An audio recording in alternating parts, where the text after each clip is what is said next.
You've probably heard about condos before. Most people have a general idea of what a condo is, and it usually goes something like, it's just an apartment that you own instead of renting.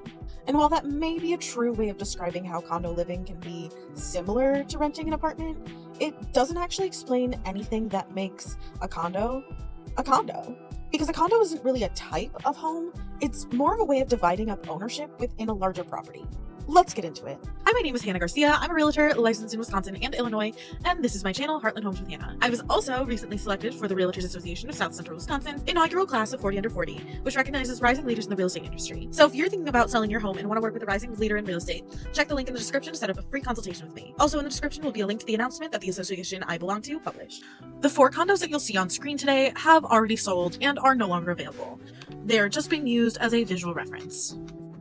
If you're ready to start the process of buying a condo for yourself, check the link in the description to schedule a free consultation with me, and I'll walk you through the entire process and what you'll need to do to get started.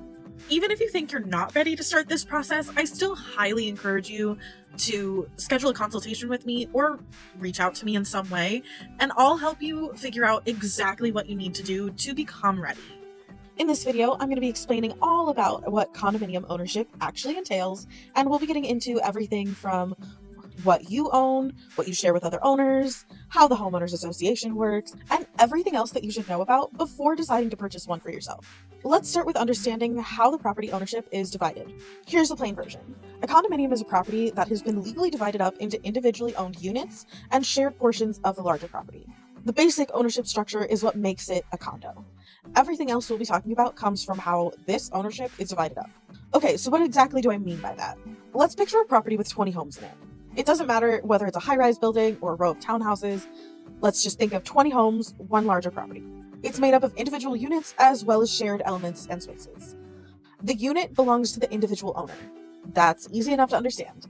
But it's those shared common elements, like the roof, that belongs to all 20 owners together. Same goes for the land that the building sits on, as well as the exterior walls, the hallways, the parking lot, the landscaping, the elevator if there is one. And this goes for any shared amenities like pools or fitness rooms too. Those things are all called shared common elements, and we'll get a little more into that in a minute. Let's go back to the individually owned units. All of those units can be bought and sold and financed completely on its own, completely separate from the other 19 units. But no one person owns the roof by themselves. It's not like you own the roof over your unit and nothing else. You own the entire roof with everybody else. Same with parking lot. No one person owns the lot by themselves. Those things are shared, and every owner holds an interest in them alongside other owners. So when you're buying a condo, you're generally acquiring 2 things at once: ownership of your individual unit and ownership interest in the condominium's common elements. I want you to keep that framework in your head because we're about to get more specific about where exactly your unit ends and where the shared property begins. To understand where that line is drawn, you need to know these 3 terms: your individual unit, the shared common elements, and something in between called limited common elements. Your individual unit, I'm sure, is self-explanatory.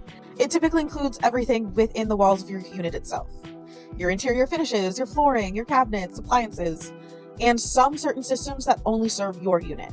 The common elements typically include the land that the property sits on, the roof, the foundation, the exterior of the building, shared hallways, elevators, shared mechanical systems, and amenities that everyone has access to. Limited common elements sit in the middle of that. These are portions of the property that are reserved for the use of one unit, or sometimes a small group of units, even though they're technically part of the common areas of the property. So the easiest example that I can share with you is a reserved parking spot in a larger lot. Obviously, your spot is reserved for you and no one else, but it exists within the shared area of the parking lot or parking structure. Another example of a limited common element can be the balcony that's attached to your unit. Other things that can be limited common elements are your patio, a storage locker, sometimes a driveway, and in some buildings, even exterior doors or certain windows can be considered limited common elements. Exclusive use isn't always the same as individual ownership. So you might have the only key to the storage unit that is reserved for you and assigned to you alone, and be the only person that ever uses a balcony or a parking spot, but it's still sometimes classified as a limited common element rather than something that you own outright. I'm not going to tell you exactly where your unit legally begins and ends because it varies heavily from property to property. Every condominium has a declaration and related documents that spell out the exact boundaries for that specific property. Two buildings can look nearly identical and draw the line between where your property ends and the common elements begin in completely different places. Which brings us to the topic of the documents themselves and the association that enforces them. Once you have multiple owners sharing responsibility for one larger property, someone has to manage that shared responsibility. That's the function of the homeowners association. If you own a unit in a condominium, you're generally a member of the homeowners association or HOA. The HOA is the organization made up of all the unit owners together, but the owners as a whole usually don't handle every decision directly. That's where the board of directors comes in. The board is a smaller group of owners elected by the whole HOA, and they are elected to handle the association's business and make decisions on behalf of all of the owners. The whole HOA may vote on certain major issues, while the board handles more of the regular day-to-day oversight.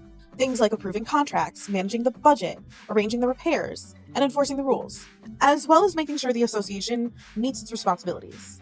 As the owner of a condo, you usually will get to vote in board elections, as well as on amendments to the governing documents, or any other major decisions that require approval from the HOA. In other words, if you're an owner, you belong to the HOA, and you get a vote in how that HOA makes decisions. Exactly how much voting power each owner has, which decisions require a vote, and how many votes are needed depends entirely on the condominium's governing documents, which we'll talk about soon. Some HOAs also hire a property management company to handle that day-to-day work. That management company may collect dues, coordinate maintenance, communicate with owners, keep records, and schedule contractors, and essentially just take over the duty of the board. The management company is not the HOA, and it is not the board. It works for the association under the board's direction. The management company also is not your landlord. You are not renting your home from the property management company. You are not renting your home, and the role of the property management company is to help the owners manage the property that they share. The HOA, the board, and the management company all act within the authority given to them by state laws and the condo's governing documents. There are specific documents worth knowing by name, even briefly. These are the documents you'll absolutely want to look into when you're deciding to buy a condo. So first, we have the declaration. This is a foundational document that legally creates the condominium. It defines the individual units, the common elements, and the ownership interests attached to each unit. It also usually explains where the boundaries of each unit begin and end. It explains how expenses are divided up, and which parts of the property are maintained by the owner or the HOA. Next, we have the bylaws. These explain how the association operates internally. They typically cover things like board elections, meetings, voting procedures, the responsibility of board members, and how the HOA makes the decisions. Now we have rules and regulations. This focuses more on the day-to-day use of the property. That's where you're going to find things like your pet policies, parking rules, noise restrictions, renovation requirements, or whether or not you'll be allowed to rent out your unit. If you eventually foresee yourself being a landlord and renting out your unit when you decide to move somewhere else, this is the key document that you will find for those policies, because not every condominium allows for rentals. Another document you should know about is the condominium plat or survey, which shows the physical layout of the property and may identify unit boundaries, common areas, parking spaces, storage areas, and other portions of the condominium. Then we have the association's ongoing records, including budgets, financial statements, insurance information, and meeting minutes. These documents help show how your association is actually being managed. It'll show you what your HOA dues each month are being put towards in terms of how money is being spent.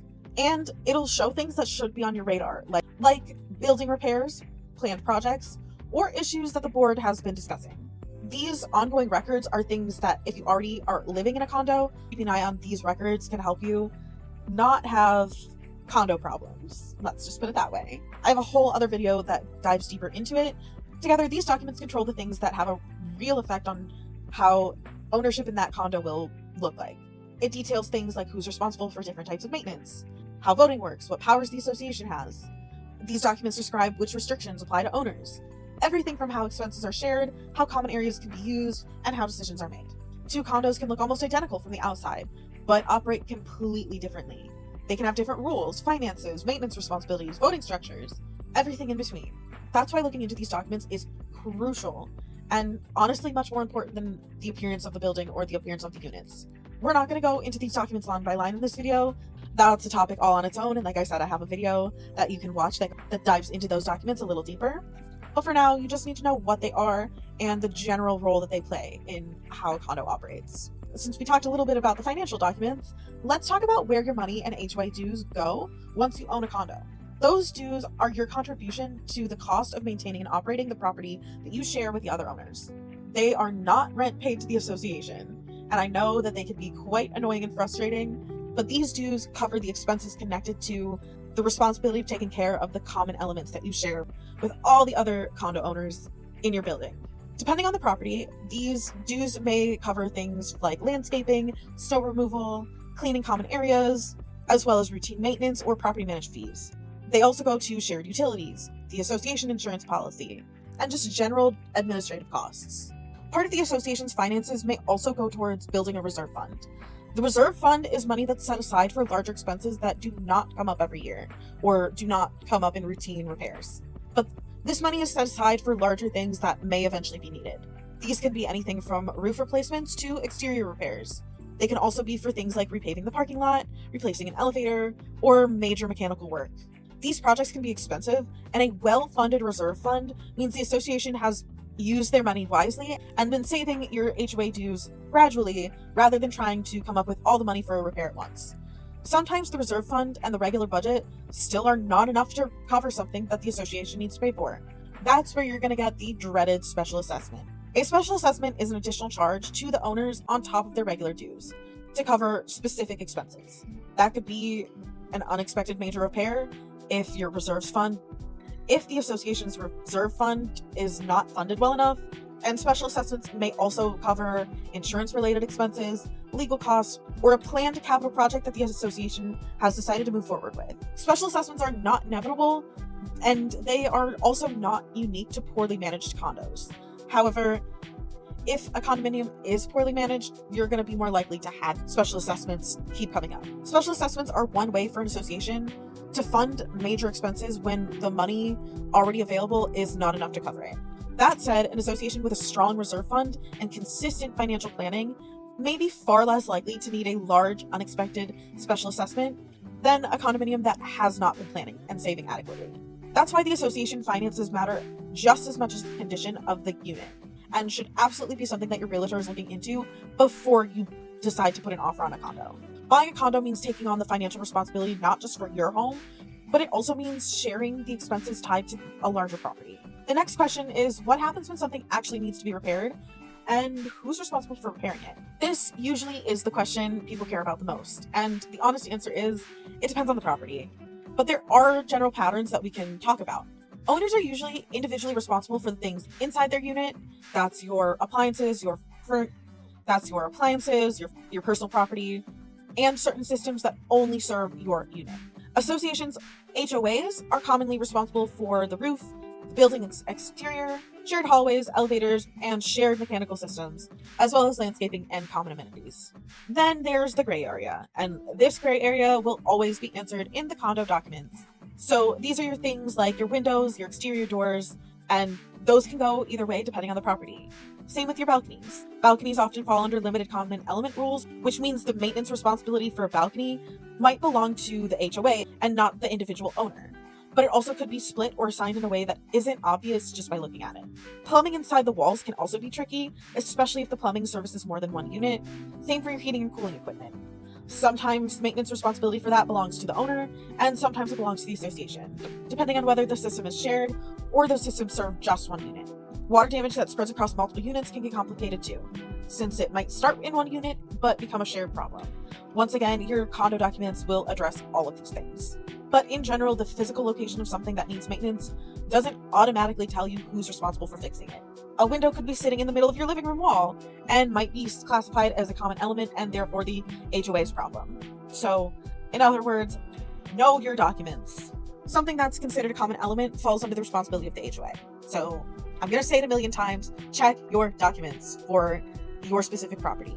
Now that we've covered maintenance responsibility and how that gets divided, let's zoom out and talk about what condo living is actually like. By this point, you can probably see why condos take so many different physical forms. You can have a condo in a downtown high-rise, or a smaller apartment-style looking building.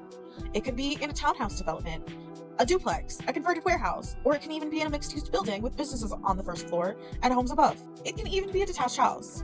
Detached condos are especially useful for showing why the word condo has very little to do with the appearance of the building itself.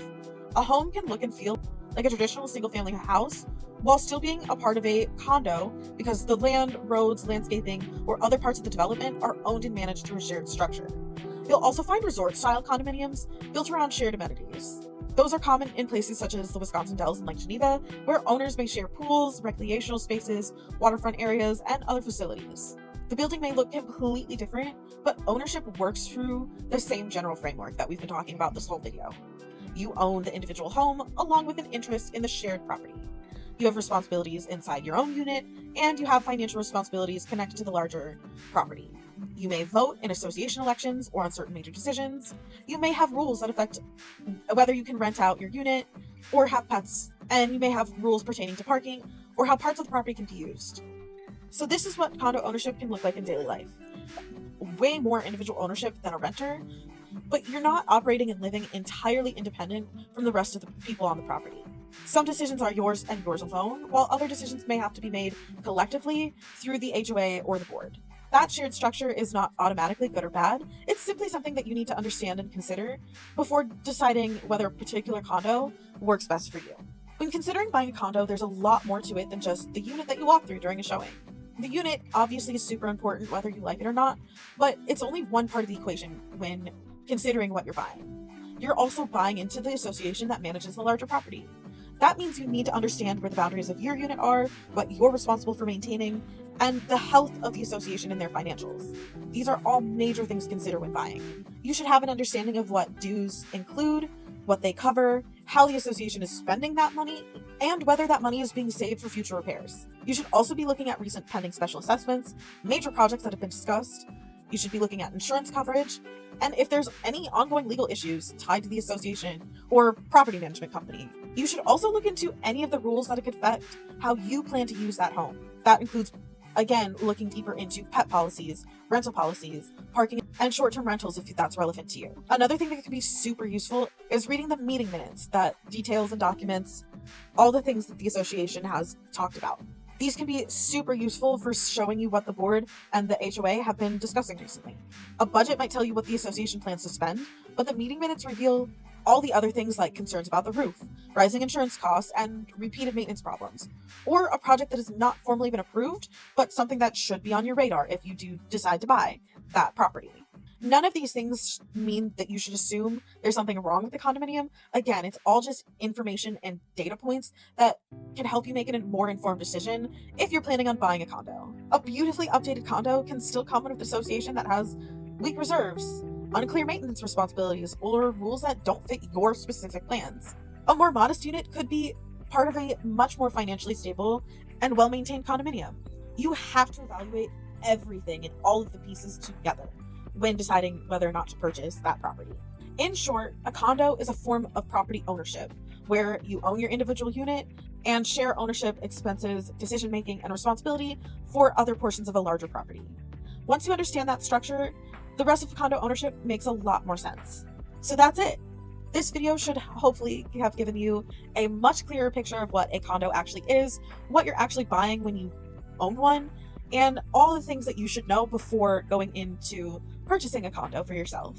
If you're ready to start the process of buying a condo for yourself, check the link in the description to schedule a free consultation with me, and I'll walk you through the entire process and what you'll need to do to get started. Even if you think you're not ready to start this process, I still highly encourage you to schedule a consultation with me or reach out to me in some way, and I'll help you figure out exactly what you need to do to become ready. I hope this video was helpful for you, and don't forget to like, subscribe, and turn your notifications on so you never miss a video from me. Thank you for watching!